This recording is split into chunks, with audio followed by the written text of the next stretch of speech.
This is Berserker Plus, another enhanced difficulty mod for RE4, but this time it's been designed specifically to artificially increase your dopamine by essentially killing you.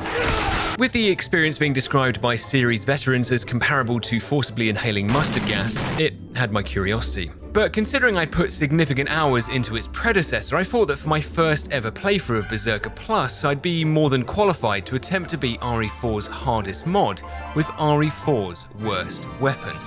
And oh, how wrong I was. The bolt thrower claims to require cash and guts to buy, but in reality all it requires is autism, leaving me immensely overqualified to take on this journey of slow release regret. The rules were simple: beat the mod's hardest difficulty using nothing but the bolt thrower, but I mean that in a literal sense. Today, nothing but the bolt thrower could be used, which meant using grenades, eggs, or even knives in any capacity was now banned. Can a single man and his crossbow press F enough times to escape the depravity of the Berserker Plus mod, or would this finally be where we begin to lose our minds? The year is 2025 and humanity has fully embraced the age of AI, but for the Umbrella Corporation, this was only the beginning. Creation of their first simulated transcendence environment matrix, or STEM, blurred the lines between virtual reality and AI. But when one organization known only as the Architects were able to remotely kidnap the president's daughter's consciousness and take her mind hostage inside STEM, there was only one man with enough unresolved mental trauma who could attempt such a rescue. Using cutting-edge experimental technology, Leon would either be immediately turned into a vegetable or successfully enter the hostile simulation inside Ashley Graham's mind and attempt to extract her. Entering this unsecured environment, there was no knowing what nightmares awaited us down there, but once inside, nothing could be trusted. So to avoid corruption of our uploaded mind, we'd be sent in with a hardwired weapon, something that was incorruptible once inside STEM. And that was the bolt thrower, codenamed Project Agony, which presumably was a subtle reference to the severe amount of agony we were about to be in. Hey, this isn't gonna hurt, right? Yeah.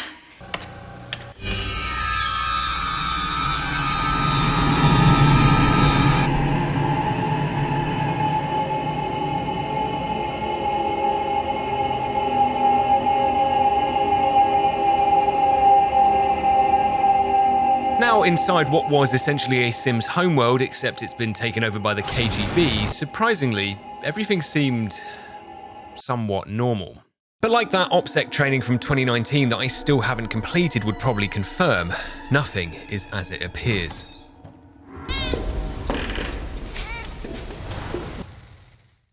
That was weird. Not only was this my first time playing Berserker Plus, but alongside what appears to be the majority of the RE4 community, I have also never used the bolt thrower before. According to the instructions, the main advantage is that ammo that isn't shot 4 miles out of the map can actually be recycled and picked back up, essentially giving you infinite ammo. With good stagger values and the ability to attach uranium-tipped explosives that enable users to view their own body in third person, the bolt thrower, at least on the surface, seemed to have something going for it. The trade-off, however, was that our only source of ammo are bolts, which are exclusively available via crafting, meaning that ammo management was going to be crucial, especially considering that under the final rule of the challenge, the bolt duping strategy made possible by abusing the merchant's ammo return policy is not allowed. So with the rule set, the 5 bolts to our name evidently wouldn't get us very far, so for now this was just going to be an overglorified any percent run. Nah, I haven't got any change. I didn't even have enough at the fucking shop. Sloppy! But this speedrun comes to an abrupt stop on the outskirts of town.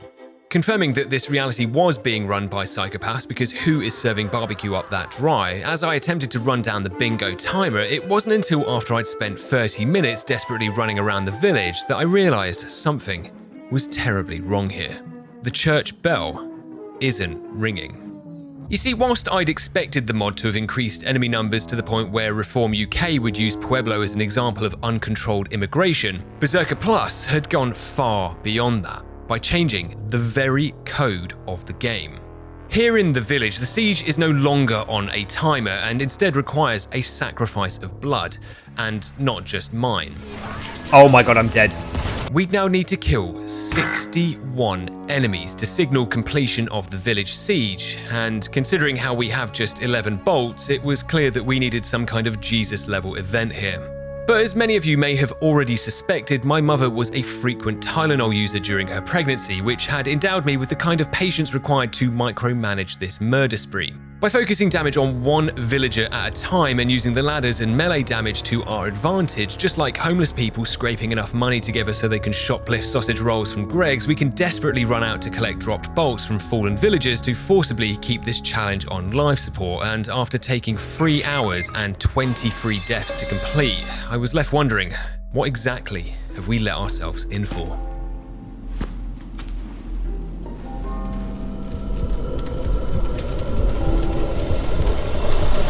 Helping to keep the ancestral farming practices of Pueblo's culture alive, we escape the farm and avoid the cabin to fast-track our way into the fishing village. Shockingly, the only crabs you'd find here were the ones that lived inside your pants.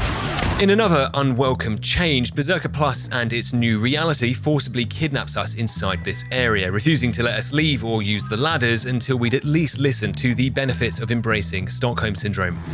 As traditionally internal bodily fluids began being forcibly dispersed out into the local environment, enemy diversity was also a significant change of the mod. Late-game enemies and mini-bosses were so frequent it felt like you were playing Dark Souls, but they also come with enhanced armor, leaving them with only one weak point to deal damage to. How do you know where the weak point is, you might ask? Well, that's the beauty of it. You don't.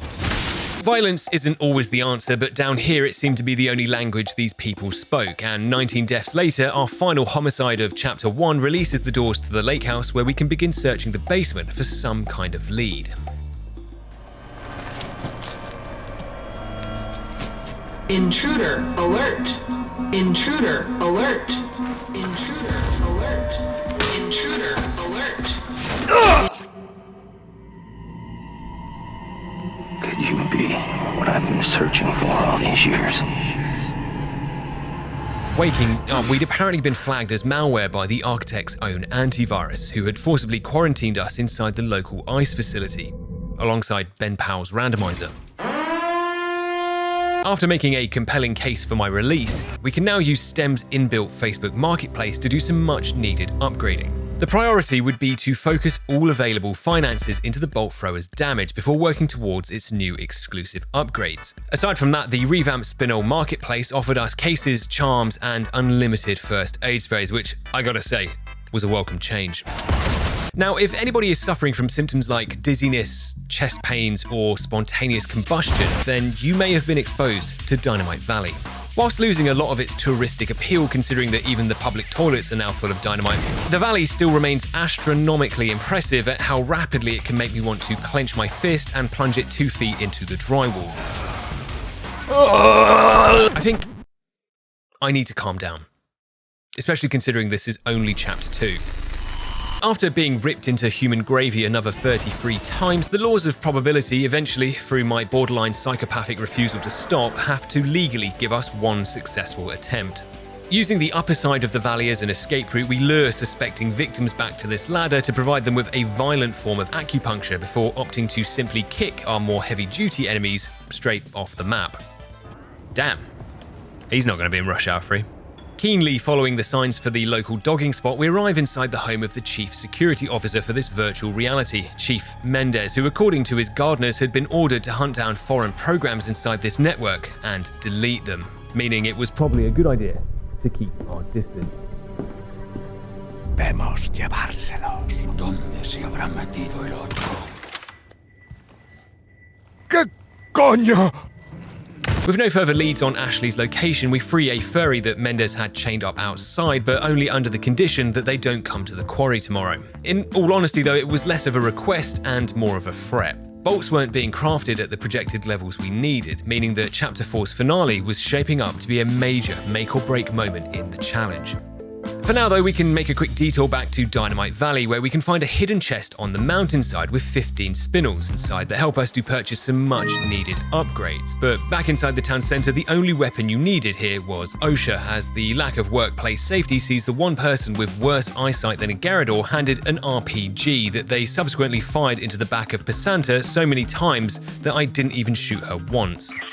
Arriving safely at the chapel, we spend the next 20 minutes arguing with the merchant that selling an upgrade for 100,000 pesetas that was functionally worthless was fraud, and that we'd like to speak to the manager. Ah, if you have to. Wait, why do I hear boss music? The calming sensation of this concussion does help to clear our mind, allowing me to connect the dots that if underage children are being kidnapped, the first place we should probably check is the church. For now, we continue to commit some of the most heinous crimes imaginable inside the church grounds, along the mountainside, and inside this surprise ambush inside the local labour camp. But angering the video game gods comes with its own consequences. For the past few chapters, I have been hemorrhaging ammo, either through the fact that I have the aiming prowess of someone actively on spice, or through the more concerning development that we haven't received a single knife drop to craft new bolts since the start of Chapter 2. These were the two fundamental pillars of this challenge, and without them, we're likely to softlock before we can even reach Chapter 5. The more concerning point surrounding crafting was that just like when you enter London, if you don't have any knives in your inventory, the game should be almost guaranteeing you one from your next drop. But so far, I've received nothing.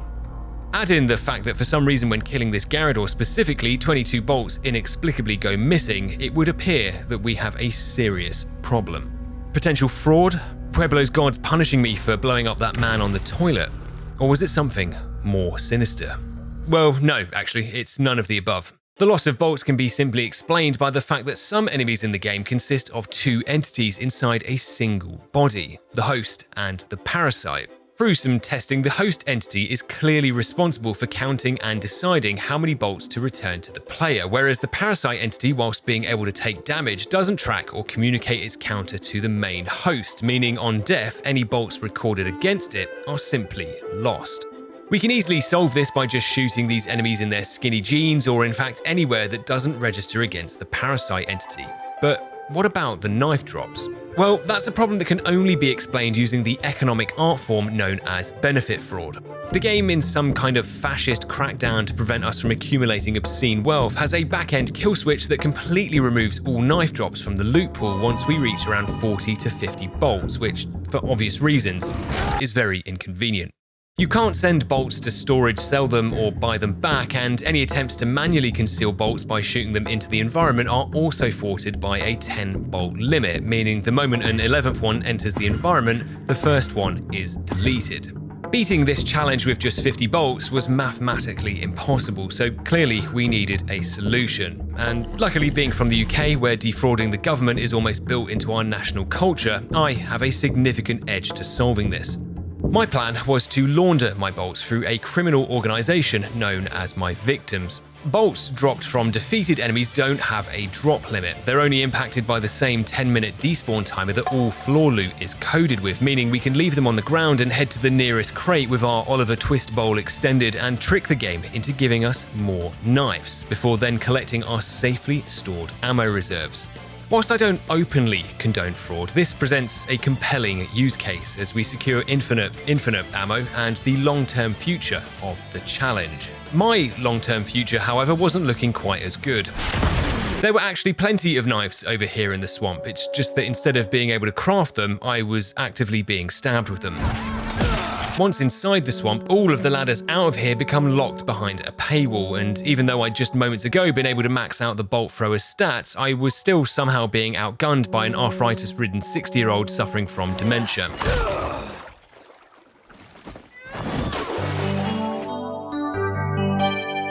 So it poses the question, why work harder when you can possibly work slightly dumber?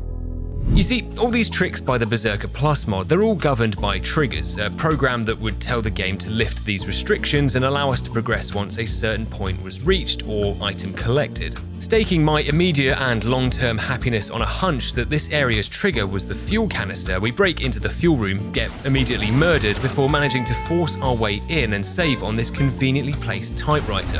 Now with the fuel in our inventory, if we can somehow scrum our way back out the door, all we could do was pray that we saw that magical interaction button. Oh, let's go. Get me out of here. That's not what I meant. With testosterone levels at an all-time high, we can now just sprint through the swamp and out into the peace and quiet of the dock, reflecting on an important moment of the challenge. This is really messing with my zen vibe, man. Other than being violently jarred out of this peaceful moment, the influx of enemies here provide us with another opportunity to put our knife printing strategy to the test, which works so well that we managed to collect 12 additional knives from around here and inside the swamp. Another win for the challenge, but one that comes at a price.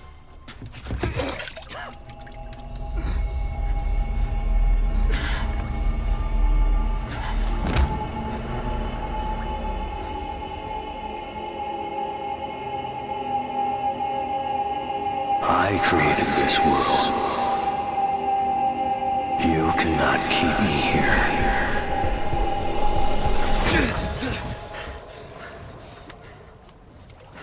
Despite our mental status being what psychological institutions would classify as poor, we arrived at the lake ready to choose which of the 5 areas to explore first, which was like deciding which gun I wanted to shoot myself with. Opting to go back to the fishing village purely for the reason that once you have crabs, you can't possibly get more, it turns out to be a terrible mistake. Do not come here. It is literal hell.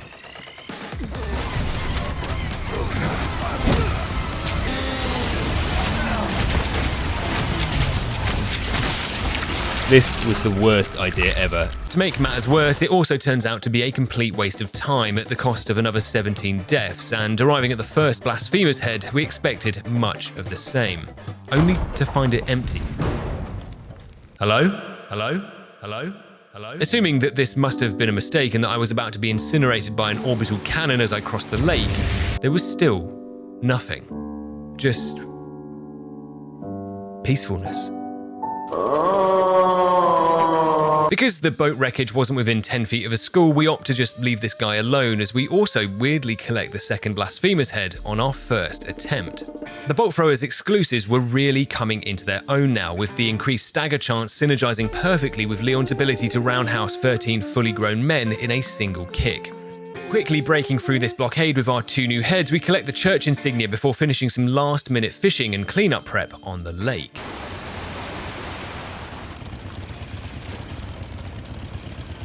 What the hell is going on here? Learning from the capture I failed the other week, these guys definitely aren't chickens, but what they are is another fantastic opportunity to produce more synthetic serotonin by allowing me to insert my bolts temporarily into their bodies as I fraudulently claimed more knives from around the lake. Increasing our bolt count to 156, we take this woman with us to use as bait to collect the last few fish from around the lake before finally arriving back at the quarry. El Gigante was, without a doubt, the first time the challenge has ever been put on the line.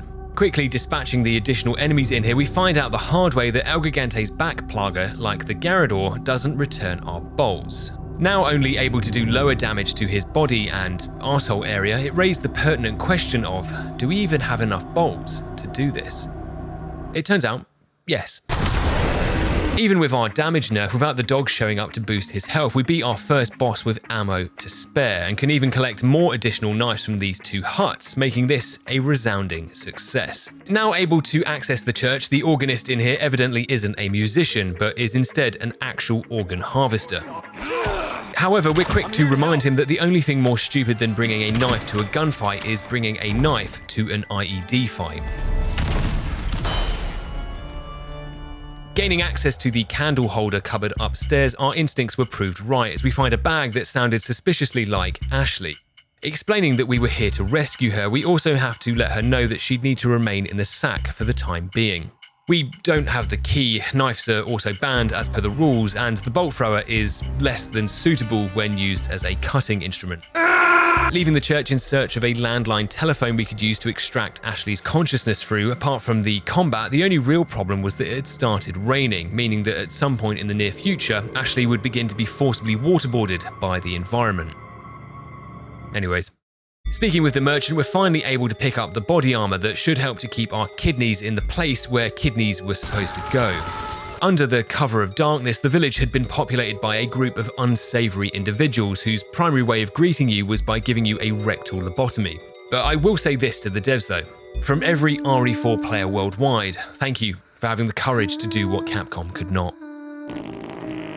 Now able to complete an extinction level event inside this detached bungalow without disintegrating Ashley, the remaining enemies outside are quickly defeated as the savage mutts can be firmly told no to stop them from passing through this gap between the houses, and it's proven again that nobody is in fact immune to receiving a Chernobyl amount of energy to the back of the head. Inside the farm, any goodwill that the devs had earned themselves literally 10 seconds ago is immediately wiped out by whatever depraved psychopath decided this was a good idea. I swear to God. There needs to be an international arrest warrant issued for whoever thought this was a good idea. What the fuck? Outside the cabin, I'm not usually fond of policemen flagging me down, especially considering I have over an ounce of medical grade herb in my attacher case, so we play it safe and arrest him first. The police officer turns out to be just another STEM program referred to as the Live Unified Intelligence Shield, but being built in the image of uBlock Origin instead of the other virgin antiviruses down here, he offers to help us. But before we can leave, we're tracked down to the cabin, meaning it was time to see just how good Bolt Thrower CQC really was.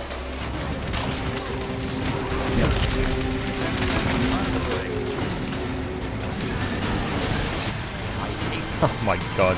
Just look at this!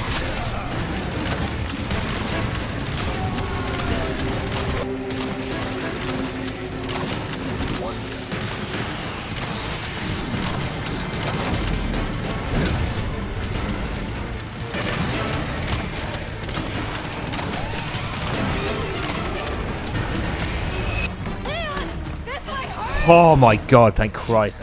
Let me tell you, nobody is more surprised than me. Like the original Berserker mod, the cabin is on a kill counter, not a timer, so I'd fully expected to be here until at least tomorrow, but the plan to hold the stairs by competently showcasing the karate I'd been practicing in the garage and essentially fracking the bottom of the stairs turned out to be immensely effective. Anytime things did get a little tense, like in Phase 2, jumping off the landing helps to reset the room, and in just 7 deaths, one of the hardest parts of the game was already over.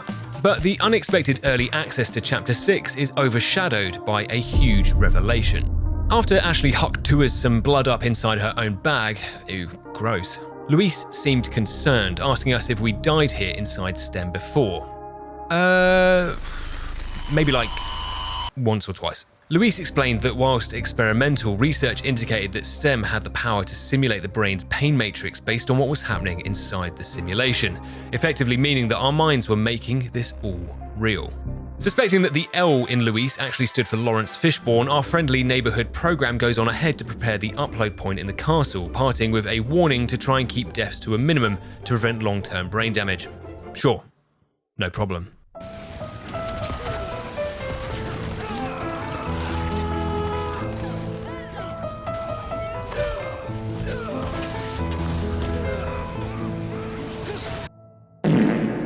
Chapter 6 and not dying were two things that were fundamentally incompatible with one another. Following several contributions to the brain hemorrhage fund inside the valley, we eventually used the drop from the upper platform to our advantage, funneling enemies down these tight areas to maximize damage output and also give us an opportunity to collect another 10 knives to reach the next bulk tax bracket. Up ahead at the checkpoint, local border control were on the hunt for rogue programs and deny our application to reach the castle, which seemed a little racist. But in life, there aren't many problems that can't be solved by running in circles. Bankruptcy, perhaps, maybe polio, but the checkpoint is one of them. Using the upper levels and the exits to loop the enemies safely around the arena at a meager sacrifice of just 11 deaths, this strategy continues its reputation of never letting me down.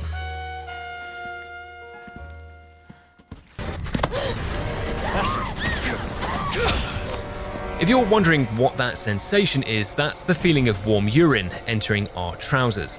Having lost the ability to speak whilst I was actively pissing myself both here in STEM and back home, Mendez Hill was very much still a hill, but was noticeably missing Mendez. If my sack full of Ashley's consciousness wasn't being blown up, this 9-foot tall Super Salvador was catching up to me at a horrifyingly fast pace to forcibly encourage me to look at the world from a different perspective, specifically from the floor.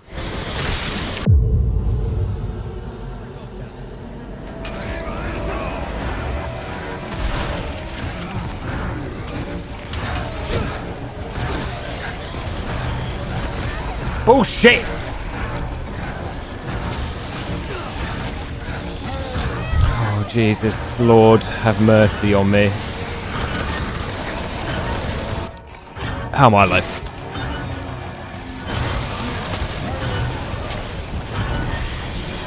I have no idea how I'm not dead, but we take those. In the end, it turns out to be an opportunistic piece of luck that gets us to the slaughterhouse with just 3 large trauma wounds to our neck that a quick check online assures me was very much treatable. STEM security though is 24/7 and like relentless aggressive bloatware, Mendez was back. Shaping up as a potential new record low point of the challenge, the fight is actually over surprisingly quickly. Even having to complete it twice to rescue our bolts due to Mendez having a number of areas that invoked that second entity rule, Phase 1 still gives us plenty of options for maneuverability as we quickly remove the additional enemies from the upper floor before focusing on Mendez to easily progress to Phase 2. Whilst the upper floor now becomes inaccessible, the weaponized incompetence of the new recruits in the arena give Mendez the kind of unsolicited backshots that nobody wanted, and with a huge chunk of his health removed, we quickly end the fight with minimal complications and arrive ready to start the castle. Even though I was 90% sure that I couldn't run from this, I took this as an opportunity to re-educate these face nappy wearing racists that the crossbow was indeed mightier than the sword.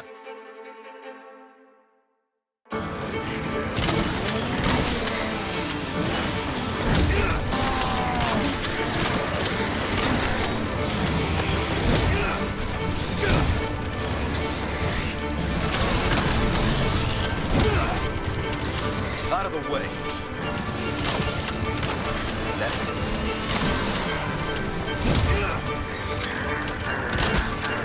This showing of peak beta male dominance was categorically not worth it though, especially as it turns out that this was the one time the mod doesn't forcibly block you off from leaving.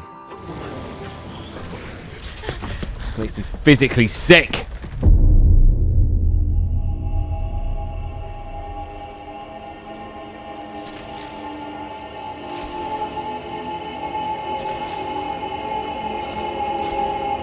The castle, world-famous destination for Pizza Express enthusiasts and sex offenders alike, the game's second act had the potential to bankrupt whatever lingering happiness remained inside of me, a process that started almost immediately. The bad start begins with the introduction of the Golden Knights, who not only immediately disfigure me, but prove to be very awkward to fight. Because the Plaga is classified as a second entity until their helmet is removed, we have to shoot their armor, but these deflected bolts are subject to the same 10-bolt limit as before, meaning if we weren't careful, we could easily lose bolts without realizing it. Clankers. Now outside, we're introduced to the feudal Christian traditions of being lit on fire, assaulted, exploded, and eventually decapitated, which suddenly becomes an enforced lifestyle choice as this checkpoint literally respawns me in the middle of having my head ripped off. Very cool. Once up on the battlements, if you can resist the urge to immediately contract epilepsy by staring directly into the nuclear holocaust, you can kindly issue out explosive bolts to the RPG agitators sitting in the towers to return the favour and also destroy the catapults they were standing next to. With the release mechanism for the cannon mysteriously AFK for some reason, the only problem with surviving the rest of this section was having to deal with this woman's distinct lack of upper leg. Now, listen, I'm not trying to discriminate here, but this person's lack of hitbox is becoming a problem. Finding the mechanism hiding 4 miles outside of the map, we can now open up the main hall where we're greeted by a sickly child peering down at us from the balcony. To avoid any alarm, we inform him that we weren't part of the Make-A-Wish Foundation, but it turns out that he's just gone 10 minutes without the iPad, and because we don't have any games on our phone, he traps us inside here. But don't panic. Remember, we've played these games before.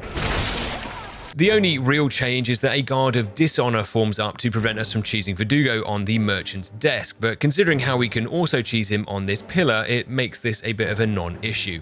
Continuing our search for Luis in the dungeons, we fall through the floor and down into the castle's enema chamber. After spending considerable time and painstaking effort writing out peace terms in Braille, the Garradors leave us on felt.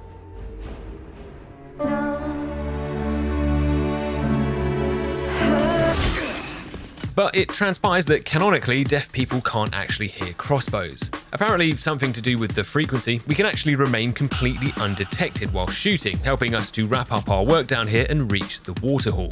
This place is certainly one of the rooms of all time, thanks mainly to a rebrand from the water hall to the hydrogen peroxide hall. Seeking shelter in the even less inhabitable lower area, we spend about 25 minutes developing crippling RSI and having my head split in two by this guy's incoherent ramblings, both figuratively and literally. Unfortunately for us, we do eventually make it out of here and back upstairs, where we now have to endure the final test of the water hall. Severe concerns were raised about this area, not only regarding who would be here and how many bolts we'd potentially lose, but predominantly around how Ashley was going to see where she was going. Throwing Ashley up vaguely in the direction she needed to go, we immediately plug aggressors and non-combatants alike with 14 pounds of Semtex, before taking out only the first zealot approaching Ashley. This gives her enough time to raise the platform before the Ashley Uber strategy comes into play. With the second zealot now abducting her, he will walk her all the way over to the other side of the hall, saving us from having to clear the way through and instead allow us to focus on not being extensively abused down here. Releasing Ashley at the perfect time, we land 3 explosive bolts to kill each of the running zealots, who were the only enemies now who could reach Ashley before she'd finished raising the second platform, and in just 5 attempts, we were done. Surviving the remainder of the waterhall at the cost of burning our eyebrows off, we arrive outside the maze to wait for Luis, but Ashley had finally snapped. Stealing our knife, she locks us out of the maze and says if we won't cut her out of the sack, she'll just do it herself. Frustrated by her flagrant disregard for the rules, 31 hours in, we were somehow regressing objective progress. Searching for a way around, we connect with the local community in the wine cellar with a game of pin the tail on the donkey, except the donkey is your vital organs and I'm going to be physically pinning them into the wall. Exploring the bindery, it was clear that the game's tone had made a significant shift, entering a new level of survival horror that played on a man's biggest anxieties: talking to women. This particular woman I'm talking to, just like in real life, is in fact another program named Kidman, and unless she was here to try and shoot another defenseless patient with mental issues, then I was out of ideas as to what she wanted. Telling us we'd find Ashley up ahead at the end of the castle, she presumably falls 20 feet out of the open window as we undergo a quick session of buccal fat removal and arrive at the northern wall. Looking fantastic. Likely anybody with a double-digit IQ would have guessed that the door skip doesn't work, so we're funneled down into what can only be described as a primarily fentanyl-based drug den. If you're quick enough, like I wasn't, you can avoid blowing yourself up and make it to the safety of this upper platform, where you can pinpoint the exact moment I began to question what exactly I was doing with my life. Are you winning, son? Arising out of the lower chambers of Buttcheek Tower, somehow being trapped inside this tiny arena with these guys was less disturbing than the lack of artillery-fired boulders we're usually greeted with. Sus. Pressing forward in search of our missing El Gigante, we find a charming trio of enemies waiting for us that was like finding Robert Mugabe, Jeffrey Dahmer and Mark Zuckerberg at the foot of your bed offering to tuck you in for the night. Together, they could overpower me, but luring them out of their spawn one at a time was the optimal strategy. Even our first Super Iron Maiden, who could have been a potential challenge, simply gets annoyed, blows a blood vessel, and kills itself. With every single bolt I owned currently embedded inside one of these 3 sets of butt cheeks, I could now once again fall back to the Sigma Mel grind set and attempt to open every single crate I'd left in the immediate and not so immediate vicinity before my bolts despawned in just 6 minutes time. Right, time to go.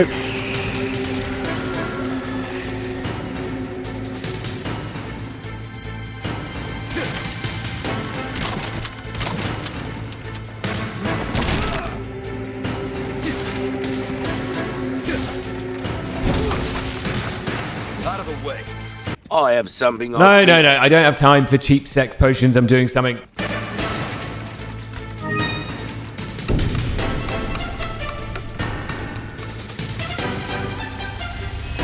Oh, and they're still here. We're in business, gamers. Able to add another 6 knives to our inventory, we'd once again prove that the combination of severely untreated neurodivergent traits, good looks, and fluctuating intelligence can once again be put into the... Oh, Jesus. Wow, that's embarrassing. As IQ returned to ambient room temperature, we carefully apply a bolt mosaic to the foreheads of the gang of miscreants that stood between us and the top of this tower, where finally reaching it awakens the swole gigante from its nap, allowing it to embark on a morning routine that consisted of throwing hardened chunks of creatine so hard that they passed through the very molecules of this wall. At the same time, our way back had been blocked, and 2 Garradors teleported onto this tiny rooftop with us, and with no sign of the cannon, we attempt to locate some kind of safe space up here where you could simultaneously share your feelings whilst also not receiving brain damage. Are you seeing this? As both Garradors succumb to the sheer weight of bolts now resting inside their legs, the cannon's release switches are revealed, and with them destroyed, we can finally return the favour, wait 20 minutes for the cannon to reload, and finally arrive at the maze. Inside, it turns out that Ashley had indeed escaped out of the bag and was mid-breakdown. Whilst I'm more than happy to listen to people's problems and provide the emotional support that so many of us need in today's society, right now, I really don't fucking care. If Ashley thought her problems were bad, my arms are literally disappearing. Having died way more than the recommended daily amount since we last saw Luis, whatever damage he was talking about, we had clearly been accelerating it. Starting Chapter 9, intent on keeping deaths down to a minimum, it was clear that the concept of a maze had been lost in translation here. It's supposed to be a puzzle-like experience designed for the user to enter and find an exit without hitting a dead end, but in here, every end just ends up with you being dead. Oh god, oh god, oh god, oh god. Ironically though, it turns out that a dead end is exactly what we needed here. Over near Tower 2, this gate can be left locked to create a one-way funnel that forces enemies to be personally assaulted by me, but also allows me to escape any punishment for my actions by escaping up this non-extradition tower. Because going up here resets enemy positions in the maze, it takes just 10 minutes to restore quietness to the maze, and with 2 of the 3 flags raised, we could finally enjoy this much calmer atmosphere. Fucking Jesus. Once the 3rd flag is raised, the maze is overrun by an assortment of wild animals, paranoid schizophrenics, and active members of the clergy wielding power tools. But in a rare, and I should caveat, isolated win for human trafficking, we can get Ashley dropped off to us by the AI without having to enter the maze, leaving us to concentrate on paving a way through to the main hall. Entering the living room of a third world dictator, if we'd like to leave here in a form other than a gas or a liquid, we'd need to retrieve the 3 Chimera heads to unlock this door. Anticipating an acute need for some light de-stressing later, we leave the Snake's Head room for last, meaning it was now a choice between getting gonorrhea or Ebola. Except, you have to get both.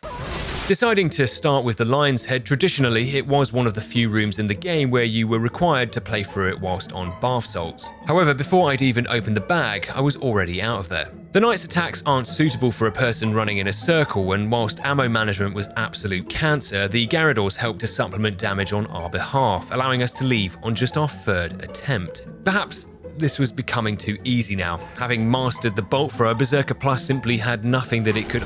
Oh! What the fuck?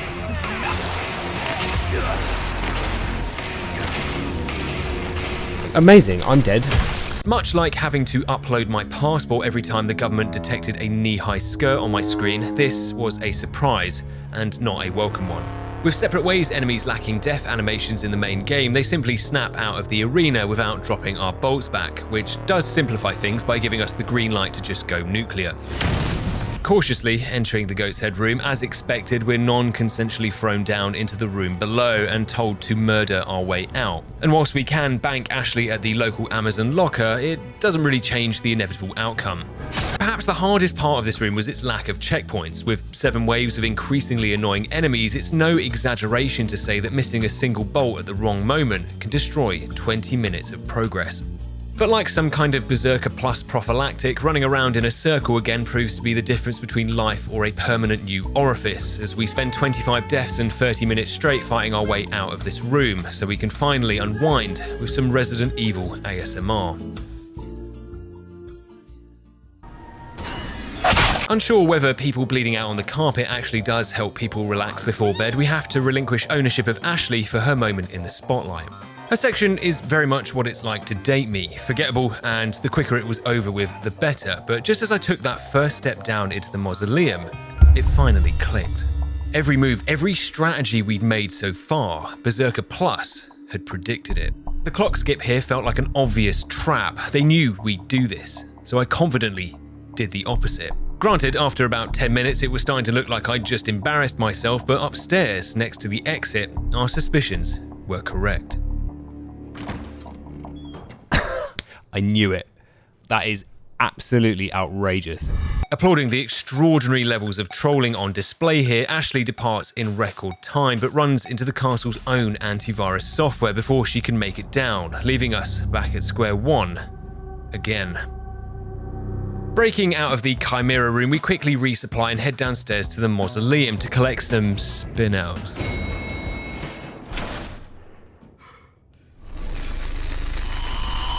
I hate it here. Using these new rewards to replenish some health stock, we arrive in the ballroom, where the only dancing you'd find in here was the salsa consistency that your body was constantly being turned into. As we're once again reintroduced to the enforced video game escape room experience that was this mod, we're quickly swarmed and murdered into submission by a very horrific collection of enemies. Oh my Christ. By our 12th death though, it begged the question, why don't we just leave? I'm actually under no legal obligation to stay here, or indeed any room in this game, so as we've done before, a little bit of research finds that both switches required to unlock the main portcullis are both still operational, and flipping them both also releases the door back towards the main hall, allowing us to use the Last of Us inspired waist-high walls to part our 16th set of cheeks before clearing out the rest of the rabble from the safety of this door. But now, we could put it off no longer. It was time to enter the 7th circle of hell. Or if you're from the UK, Bradford. It was an accurate depiction of the Yorkshire experience: stabbings, violent behaviour, and naked people assaulting you in the street.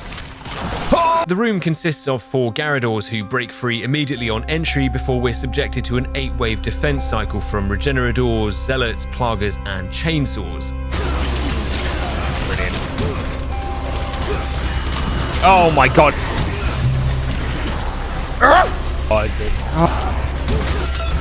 Oh my.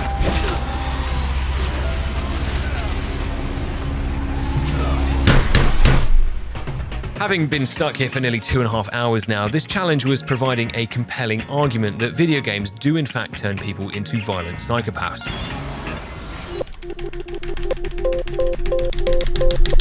It's usually at this point that you'd be expecting me to reveal some kind of strategy or way that we could circumvent the innovative way this room was enabling PC peripheral abuse, but I've got nothing for you. Put simply, there is no strategy, solution, or logical way out of this room. Like a Modern Warfare 2 lobby, the Geneva Convention is not recognised here, leaving you at the mercy of either RNG, the KGB, or at times even the NKB. Narrator dialogue. Okay. Button. Alt and O. Heads up.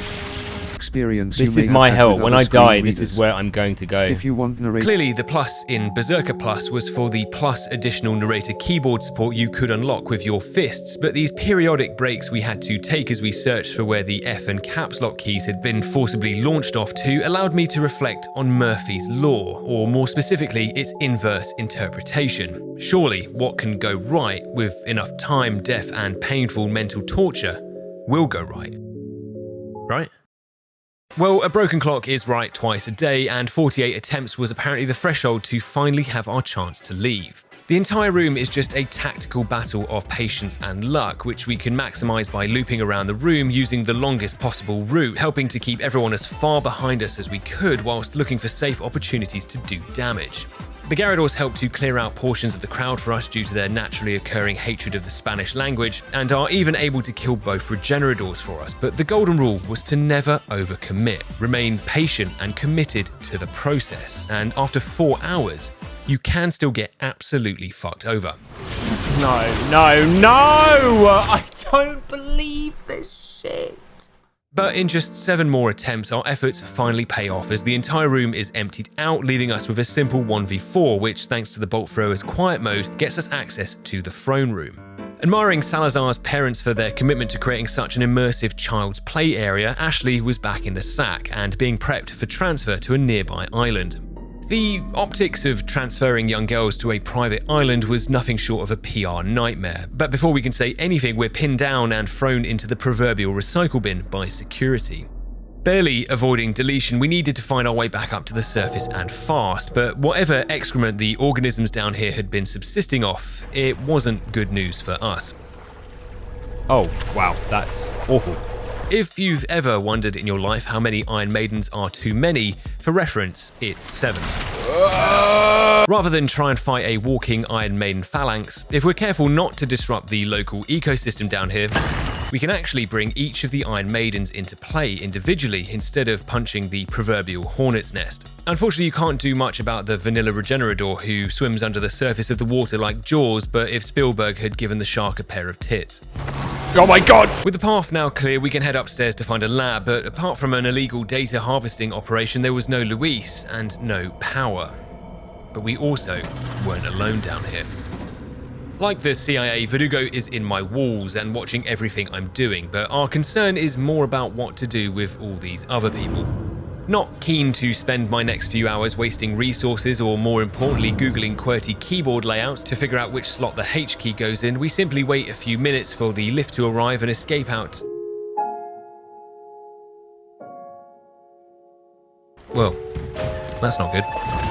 So it looks like we are staying down here for the foreseeable future, but fast approaching the 28th time of having my brain butterflied like Nando's chicken, foreseeable was looking more like permanent. But accessing the layer of my brain that has largely remained ruptured since I started making these videos, there was a 50-50 chance that the trigger to remove that invisible barrier from the lift and to freedom was Verdugo himself. On the surface, it made sense. There were no other items or triggers down here that could work in a similar way, but I guess there was only one way to know for certain. Forcibly inhaling unsafe amounts of dry ice as we physically assault Verdugo, he's eventually hasta la vista babied, giving us the one opportunity we needed to flip the coin of RNG.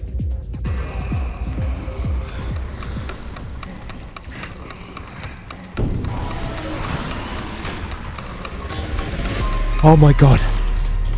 Oh, I can leave. Oh, yeah. See you later, boys.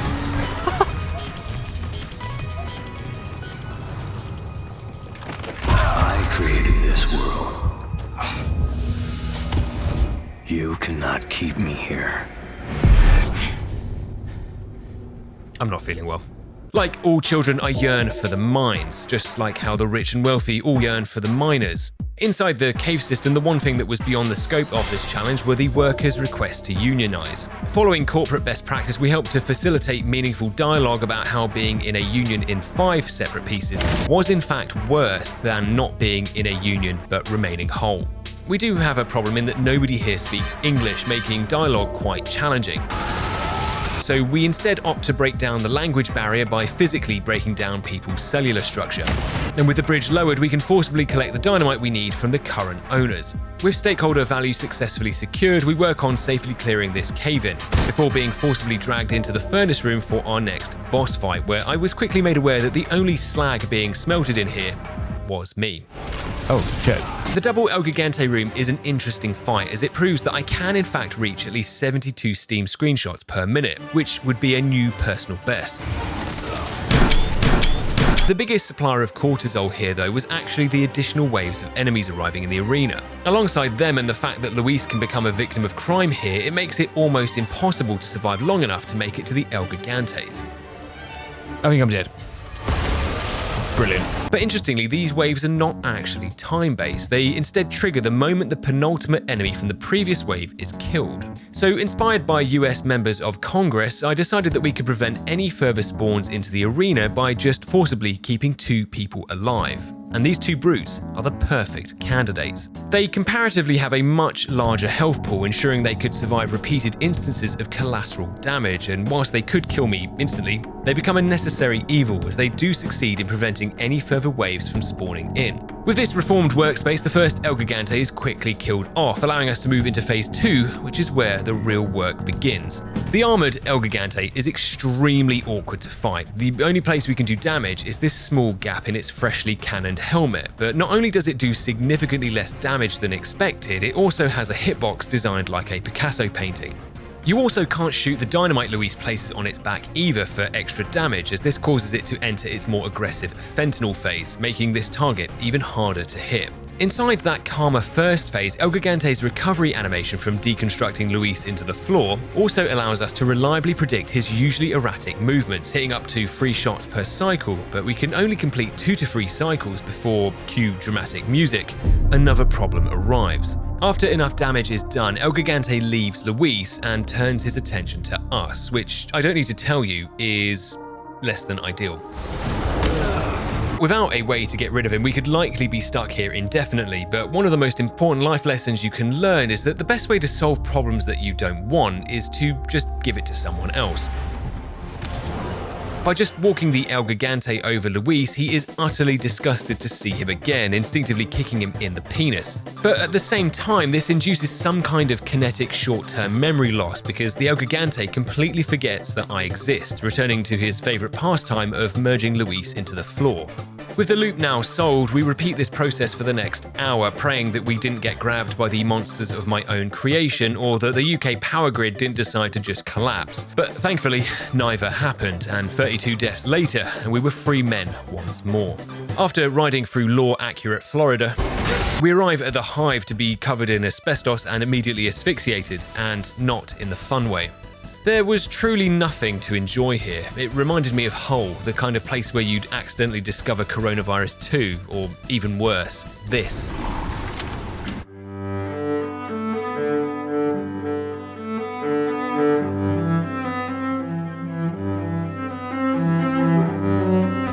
Well, shit. There are clearly some very obvious red flags here that I'm sure go without saying are really not great. But the return of an almost infinite supply of water-dwelling invisible Navistadors waiting to leap out of the Shadow Realm to murder me expedited a strong desire to immediately leave here. Introducing the preemptive strike, a sophisticated strategy inspired by minimum wage workers putting ice into the deep fat fryer. If you stack up to 10 explosive bolts precisely on top of each other inside the spawn point of our newest conductors of the poop train, the focused explosive power will instantly vaporize Verdugo, give the Garrador tinnitus, and put Basanta onto life support. When she dies moments later, her death actually despawns every other enemy in the area, making this one of the best stress, time, and blood pressure savings we've made in the challenge so far.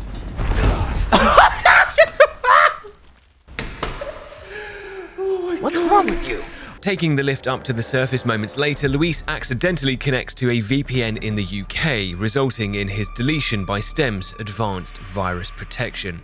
Dispatched for one purpose, to remove us from the STEM mainframe permanently, Krauser did actually seem pretty good at his job. Although, admittedly, his motto that if you lived by the sword you couldn't be killed by the bolt thrower gave him a pretty hefty advantage.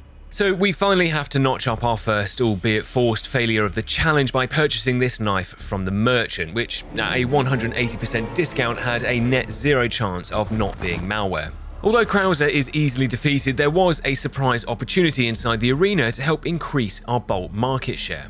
This boot knife spawns in this plank of wood as a failsafe to prevent the player from softlocking. If there's no knife in your inventory, another will spawn in for you to use. But seeing as how I had become progressively more adept at committing fraud, I took this opportunity towards the end of the fight to send my knife to storage and illegally trick this boot knife into respawning, allowing me to craft all of my remaining large resources, leave with 54 more bolts, and with the IRS wanting to know my location. With Luis permanently uninstalled, we enjoy the freedom of movement that the castle now offered, doing some quick backtracking to the pond and to the throne room.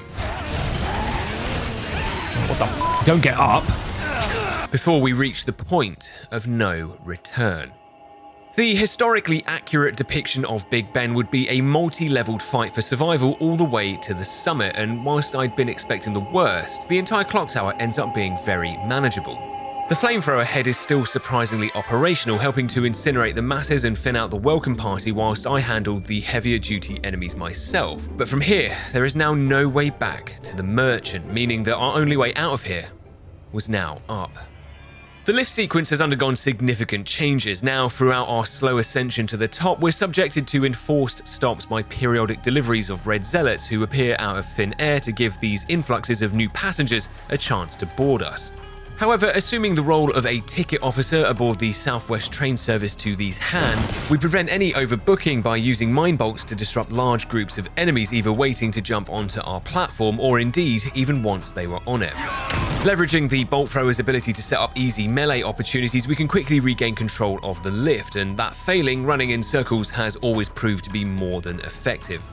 The second phase, whilst more chaotic, still benefits significantly from explosive bolts, removing large groups of waiting forces, and by just our 11th attempt, we were already at the summit, breathing in the fresh evening air directly into our lungs and enjoying the completion of yet another challenge milestone. But that was all about to change.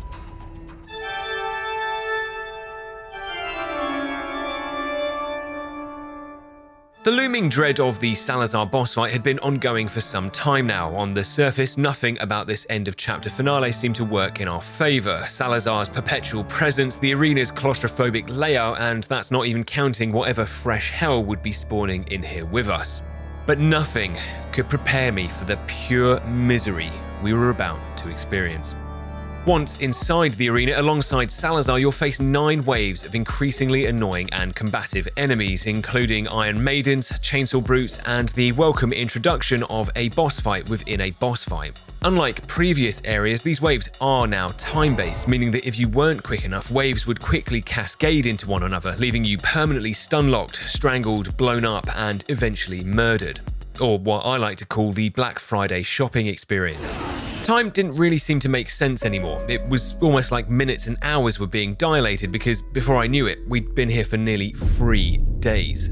In just this one section of the game alone, I'd nearly died more times than I had for the rest of the challenge combined.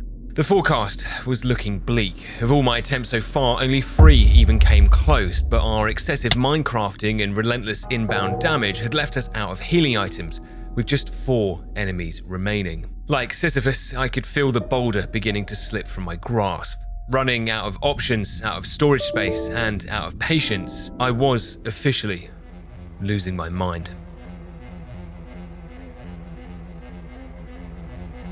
As a group of intellects, you are all undoubtedly familiar with the thought experiment of the keyboard of Theseus. If not a single original key remains, is that even the same keyboard? I don't know, who fucking cares? Narrator dialogue. Okay. Button. I just don't know what's going on anymore. Narrator keyboard this is changes. insane. What I do know is that fortune favours the mentally ill, and whilst meth heads are a strange choice of inspiration, the one thing they're not are quitters. Entering the Tweaker grind set, on day 3 I decided that I needed just a little more. We'd been close to success, but if we could scrounge just a few more healing items, it could make all the difference. Restarting the challenge from the beginning of chapter 12, I upended every room, every couch, every chicken inside the castle, tearing this place apart looking for any herb, spinel or organic creature that could be used to restore health. A more efficient repeat of the clock tower also saves more resources as we re-enter the Salazar arena with 5 additional first aid sprays, 8 more fish and 2 full mixed herb heals. But healing would be only half the battle. We needed knowledge as well. And considering I'd nearly spent 20 hours here, we'd learned just about everything we could. Efficiency was the key. We couldn't afford to allow waves to stack up, so clearing out enemies to prevent build-up was critical, starting with this guy. With the Garrador instantly removed using the Oppenheimer strat, we're able to control waves 2, 3 and 4 much more effectively. By the time wave 5 hits, the Red Zealot from the previous wave is almost dead, and with the extra mine darts we can craft thanks to our earlier savings, we can use them on the 4 helmet soldiers to prevent their second stage Plaga transformation, quickly wiping the arena for the start of waves 6 to 9, which was where survival rates would begin to plummet. No matter how well you were playing, with the Iron Maidens in the arena, surviving beyond wave 6 became nothing more than a coin toss. But who's really taking odds like that? Using perhaps the biggest discovery we'd made across the 3 days, there's actually a way we can manipulate 3 of the biggest problems in the arena to shift the odds of survival back into our favour. Firstly was with the Iron Maidens, whose AI completely loses track of us if we jump off any part of the upper level. The transition from the two levels causes the AI to temporarily black out and resort to the failsafe of just going back to their starting position here and here, where they remain permanently until they get damaged or we forcibly trigger them. Verdugo is similarly impacted by that double-story transition, as his ability to use the stairs like a normal person is overwritten by his hatred and lust for blood. With him, Stark Salazar can be temporarily disabled by inserting an explosive bolt into his fragile, milk-coloured body, stunning him on the ground to give us enough time to work on clearing the rest of the arena and set the final stages of this plan in motion. After being stuck here for nearly a full day straight and suffering countless deaths, Salazar was finally defeated. But it turned out that he would have the last laugh.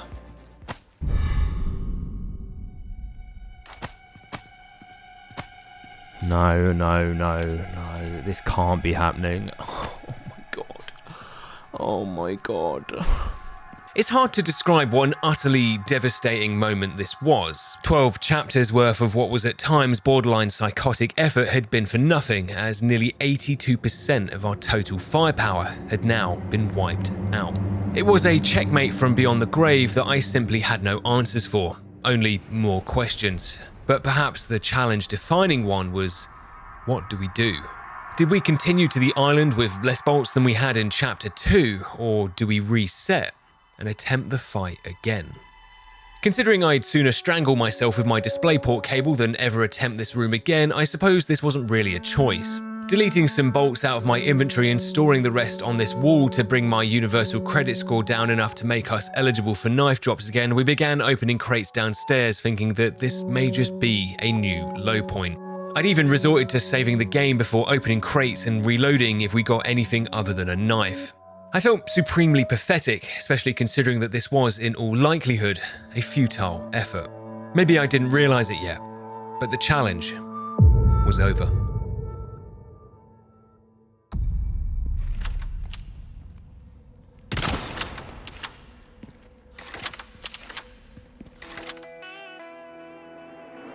By this point, I was far from what you would call of sound and rational mind. It was currently 2 AM, and having been in a perpetual state of crashing out for nearly 3 days straight in nothing but my underwear, I had been left more compos mental than compos mentis. But am I going insane?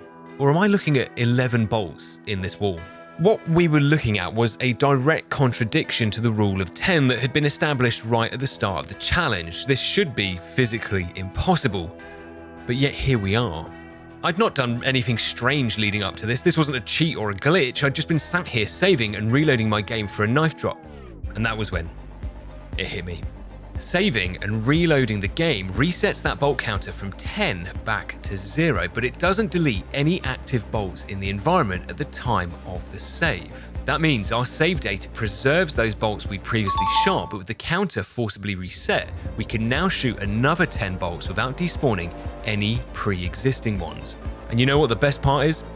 There is no limit to how many times you can do this. The only limitation was how far you could push your min-max autism levels before you blew a blood vessel, but seeing as this technique also resets the 10-minute despawn timer for items, you had practically infinite time to create infinite resources. Leaving for the island with 12 fresh knives in our inventory, there was no doubt in my mind that this had just saved the challenge.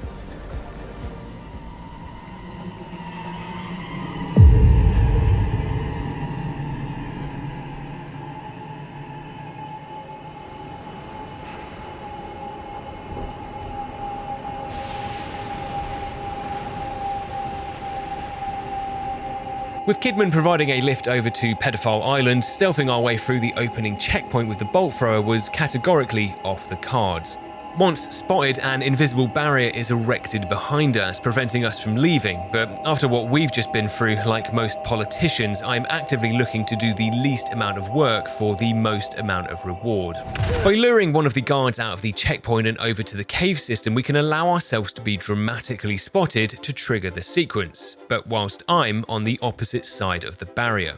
Recreating how British people look trying to get into any European country post-Brexit, we can remove all these enemies from within the safety of our own invisible borders before arriving up on the cliffside to tackle a similar situation. After we trigger the RPG cutscene, we're spotted, an invisible barrier goes up, and we're violently murdered. But this time, there doesn't appear to be any way to physically make it back to safety in time. However, making this game do things it doesn't want to do has become something of a speciality of mine. Please, Pete, I need this. Mine bolts that don't detonate immediately sit around for about 2 minutes before eventually exploding, and this grace period was something we could use to our advantage. By carefully firing a mine over this roof, it lands right next to the RPG enemies on the ridge, where it waits patiently until detonation, damaging them and forcibly triggering the cutscene to initiate the sequence. However, I have been patiently waiting inside this cave for the past few minutes, allowing me to once again be on the right side of safety. But not only were we safe, I'd even outsourced my murdering to anybody who could hold a chainsaw. Unable to collect drop bolts from our side of the barrier, their relentless impatience and short tempers were something we leveraged into what is traditionally referred to as friendly fire. And with nothing more than a significant time investment made, they kill every enemy in here apart from themselves, leaving us to just thank them for their service. Reaching the surveillance office, we find Ashley locked inside a holding cell, forcing us to search for a keycard inside the adjoining lab, which for the first time in a long time felt genuinely scary. There was no knowing what hell was waiting down here for us, despite my vague suspicions, but with the gate mechanism working despite being disabled in the original mod, it felt like maybe it wasn't going to be as bad as we thought. Oh fuck! Well, it turns out I was wrong. If STEM ran on nightmare fuel, then we had essentially found an infinite source of power. This was the kind of thing that put you into therapy, but after thanking God that this gate actually did work, we waited for the keycard to finish upgrading and left the lab, never to return. Planning on sleeping with my Winnie the Pooh night lamp on tonight, the new changes inside the incubation room present no challenge for someone with nearly 100 confirmed Iron Maiden kills, but the wait for the level 3 keycard was going to be uncomfortable.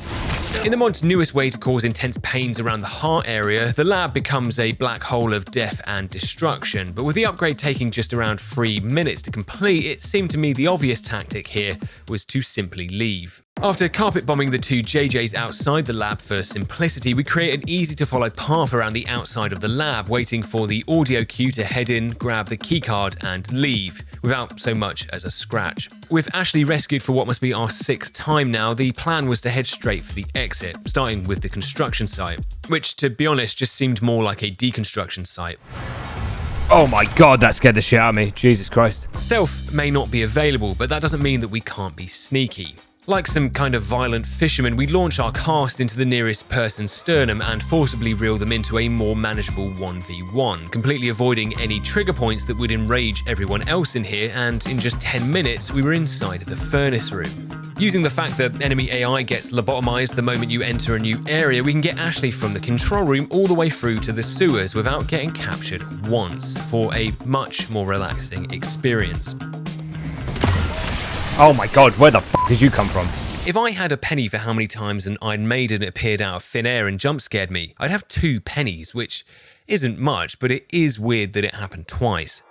There's unfortunately no way to get out of having to fight these 3 nudists inside a place that had the same square footage as a McDonald's toilet cubicle, so several puncture wounds later and we'd forced our way out into the garbage disposal room, which seemed uncharacteristically quiet, almost too quiet. Oh wait, no, there it is. Whilst I've never been interested in Tough Mudder, this new format isn't what I would deem suitable for public consumption. However, being the athletic specimen of a human that I am, the small hurdle of a 40-pound block of Semtex isn't going to stop me.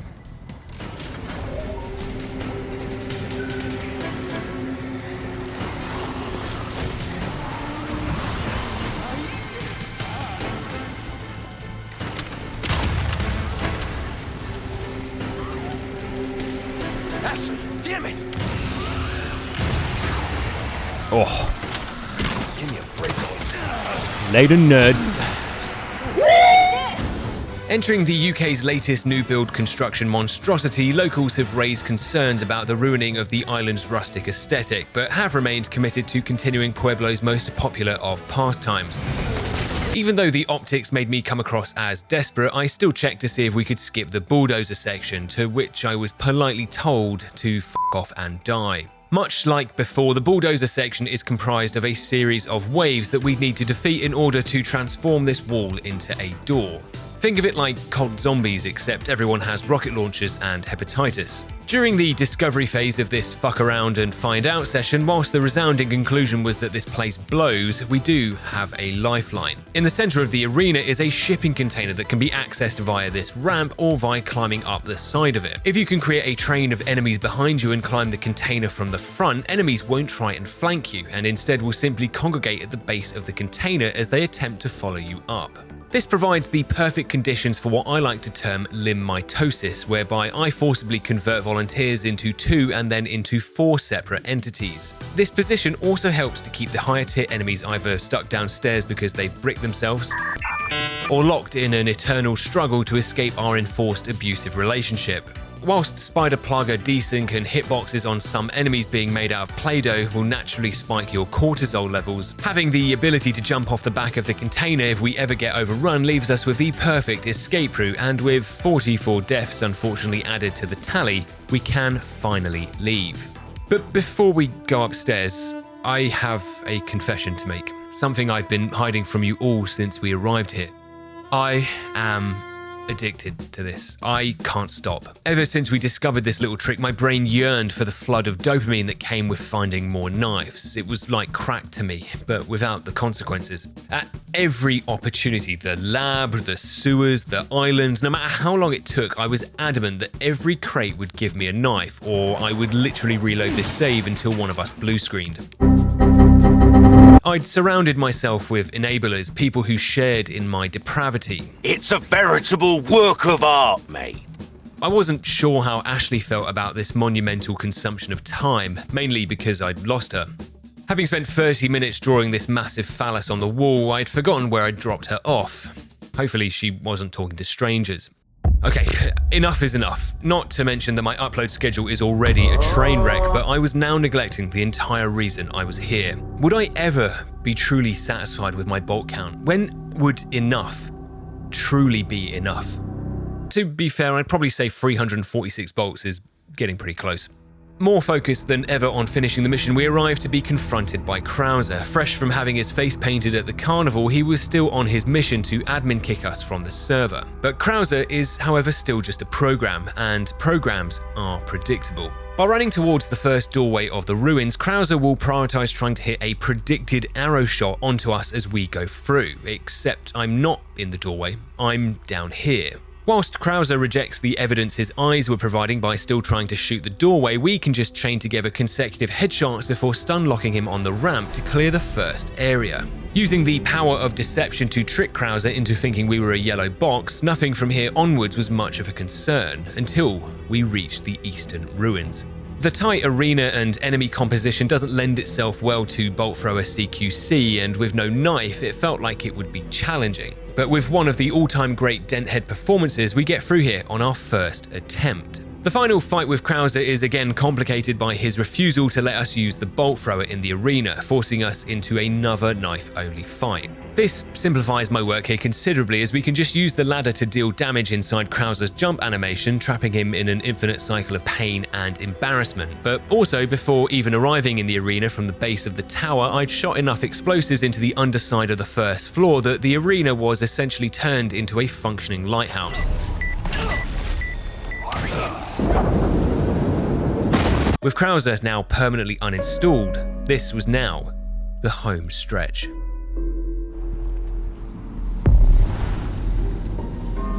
Entering the peaceful locale of Portland, Mike arrives to save the day, in the same way that one friend who gets online 4 hours late and then immediately goes AFK. Simply an avid spectator of me being ripped a new arsehole for the 9th time in a row, Mike does nothing here, leaving survival in this area to be our personal responsibility.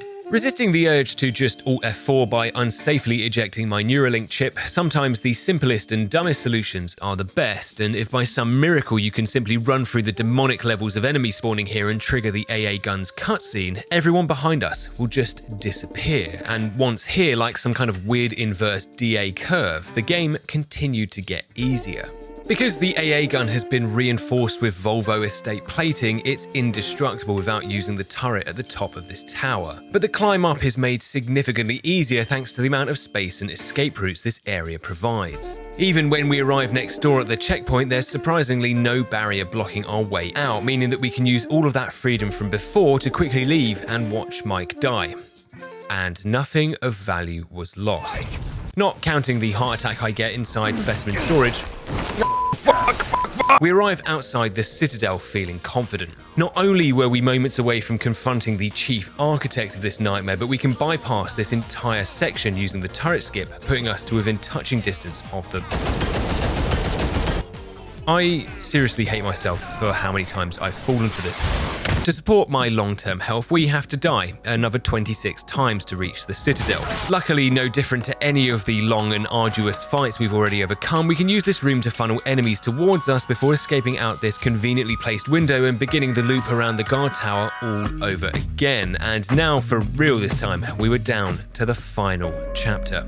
We're finally introduced to the creator of this reality, Osmond Sadler, who was definitely a Jeffrey Epstein out of 10 on the sex offender scale and whose evil master plan we were now going to be forced to listen to. Sadler's plan had been to replace Ashley's consciousness with one of his loyal religious missionaries, turning her into a vessel of influence from within the White House to promote Los Illuminados' terrorist agenda. Before we can insist on a hard drive check, Kidman appears, shooting indiscriminately into the crowd and causing enough commotion for us to grab Ashley and find Luis's lab. Praying that we'd plugged Ashley into STEM's extraction system and not the microwave, her mind is successfully re-uploaded back into her body in the real world as we prepare to do our... No, I don't want to upgrade to Windows 11 right now. Thank you. Oh my god, you've got to be fucking kidding me.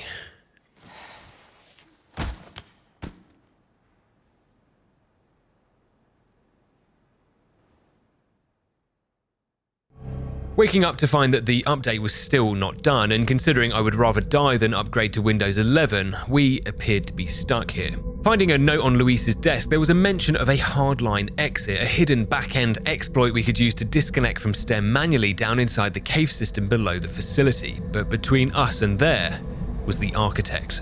Evolving, but apparently backwards, Sadler was our final hurdle and did not disappoint in terms of how bullshit it was.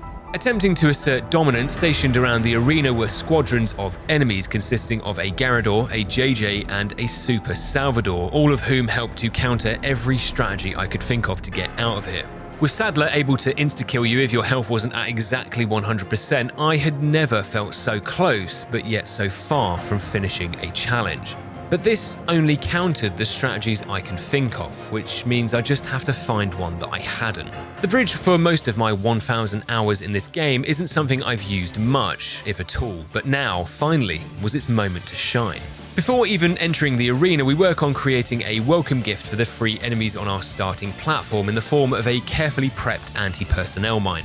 We needed this area completely clear, so with them disintegrated and this turret destroyed, we immediately head downstairs to prevent anyone else from reaching this upper area. Slowly dragging everyone around to this side of the arena, we reach the bridge and push the switch to connect the two sides, gatekeeping it to prevent anybody from making it across. But it was here that I found another side effect. Once it collapses, none of the enemy AI recognize that there's another way around. They all become stuck on that side of the arena, and with no ladder on this wall to connect up to my upper platform, we had effectively secured this entire floor to begin dealing with Sadler. Up until now, my excessive obsession with micromanaging resources and ammo had largely seemed unhealthy, but here it provides a certain level of security. By tucking ourselves into this corner, once Sadler gets close enough, none of his attacks will actually hit us, and with so many explosive bolts available, we could legally register as a multinational arms dealer as we're able to stunlock Sadler indefinitely. The mines help to put some dirt in those eyes, whilst the AoE stops any advancing Novistadors in their tracks, setting up an almost perfect ending to the hardest challenge we have ever attempted. With Sadler dissolving, the reality began deleting itself, but following Luis's map, we locate the back-end hardline exit, and with the help of this guy's well-placed jet ski, it was finally over.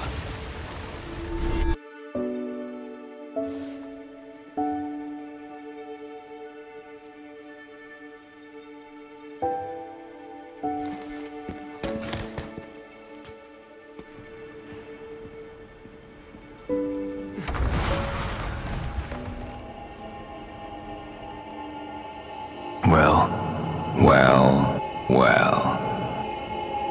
Isn't this one big family reunion? You don't know me, Leon, but I know you. Very, very well. And now that you're here, I can finally go home. I told you, Leon. I created this world. You cannot keep me here.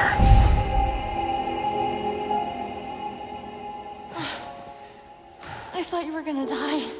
Okay.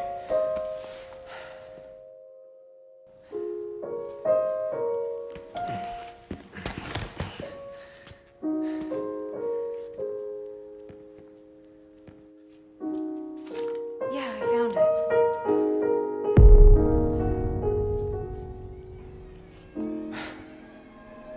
Keep this up, I'll be out of a job.